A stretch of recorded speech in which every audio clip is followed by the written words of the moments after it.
Malachie, chapitre 2.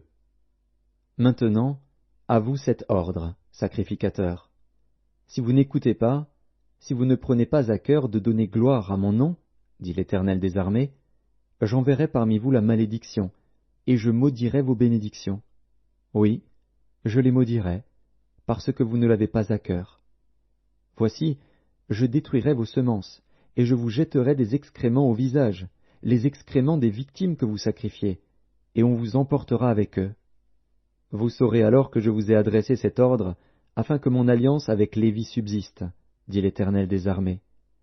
Mon alliance avec lui était une alliance de vie et de paix, ce que je lui accordais pour qu'il me craignît. Et il a eu pour moi de la crainte, il a tremblé devant mon nom. La loi de la vérité était dans sa bouche, et l'iniquité ne s'est point trouvée sur ses lèvres. Il a marché avec moi dans la paix et dans la droiture, et il a détourné du mal beaucoup d'hommes. Car les lèvres du sacrificateur doivent garder la science, et c'est à sa bouche qu'on demande la loi, parce qu'il est un envoyé de l'Éternel des armées. Mais vous vous êtes écartés de la voie, vous avez fait de la loi une occasion de chute pour plusieurs, vous avez violé l'alliance de Lévi, dit l'Éternel des armées. Et moi, je vous rendrai méprisable et vil aux yeux de tout le peuple, parce que vous n'avez pas gardé mes voies, et que vous avez égard à l'apparence des personnes quand vous interprétez la loi. N'avons-nous pas tous un seul Père? N'est-ce pas un seul Dieu qui nous a créés? Pourquoi donc sommes-nous infidèles l'un envers l'autre, en profanant l'alliance de nos pères?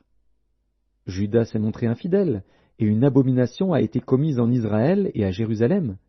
Car Juda a profané ce qui est consacré à l'Éternel, ce qu'aime l'Éternel, il s'est uni à la fille d'un Dieu étranger. L'Éternel retranchera l'homme qui fait cela, celui qui veille et qui répond. Il le retranchera des tentes de Jacob, et il retranchera celui qui présente une offrande à l'Éternel des armées. Voici encore ce que vous faites.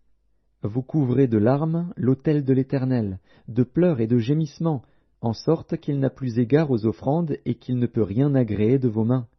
Et vous dites, « Pourquoi » Parce que l'Éternel a été témoin entre toi et la femme de ta jeunesse, à laquelle tu es infidèle, bien qu'elle soit ta compagne et la femme de ton alliance. Nul n'a fait cela, avec un reste de bon sens.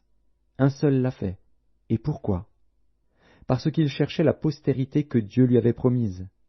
Prenez donc garde en votre esprit, et qu'aucun ne soit infidèle à la femme de sa jeunesse.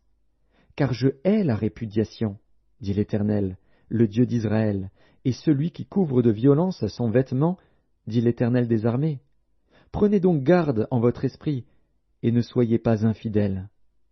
Vous fatiguez l'Éternel par vos paroles, et vous dites, « En quoi l'avons-nous fatigué » C'est en disant, « Quiconque fait le mal est bon aux yeux de l'Éternel, et c'est en lui qu'il prend plaisir. » Ou bien, « Où est le Dieu de la justice »